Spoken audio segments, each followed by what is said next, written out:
Coming on to the very important part of agglutination reaction, that is the passive agglutination reaction.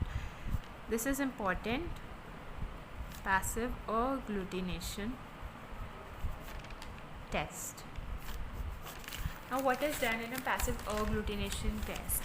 In this test you will see that we will have a precipitation reaction and we will change it into a passive agglutination test by adding on some or adsorbing some soluble particles like latex, bentonite, okay, and RBCs, okay, on the surface of the carrier particle. So in this, a precipitation reaction is converted into a agglutination reaction by attaching soluble antigen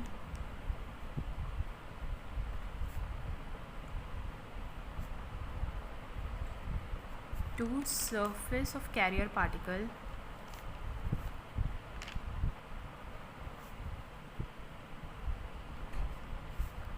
such as latex particles, bentonite, RBC. Now what is the real idea behind doing this? As I mentioned earlier, agglutination test is more sensitive than precipitation. So this is the main idea. We need a more sensitive test. So this is done because agglutination test is more than the precipitation test sensitivity. Now this will become a very sensitive test, the passive agglutination test. Now when instead of the antigen, right here we added antigen, now instead of this, if we add antibody to the carrier particle, then it will be able to detect the amount of antigen, so it will become a reverse passive agglutination test.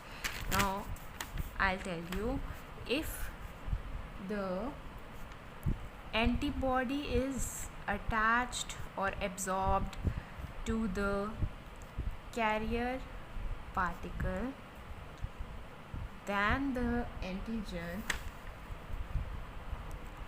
for estimation of antigen, that how much antigen is there, for estimation of antigen, then this will be a reverse passive agglutination test. Okay, now the first passive agglutination test is the latex agglutination test. Here I'll make you understand. Suppose we have latex particles, okay, these are my latex particles, and I add some antibodies to it. These are my bivalent antibodies, okay. Now in the next step, what you'll see is the latex particles will get coated with these antibodies, okay. Now I introduce my antigens, not mine but soluble antigens, okay. These are my soluble antigens. Now what will happen in the next step? This is the antigen, this is the antibody coated with latex particles, In the next step, what you'll see is there will be agglutination. I'll explain you. See, so you can draw an antigen here, then you can make a antibody, okay, then you can attach one more antibody here. This is how latex particle here, this is how it will occur. So this is agglutination, okay. You can add one here, then here, anything, like you have to make a big lattice out of it, okay. So this is our latex agglutination test.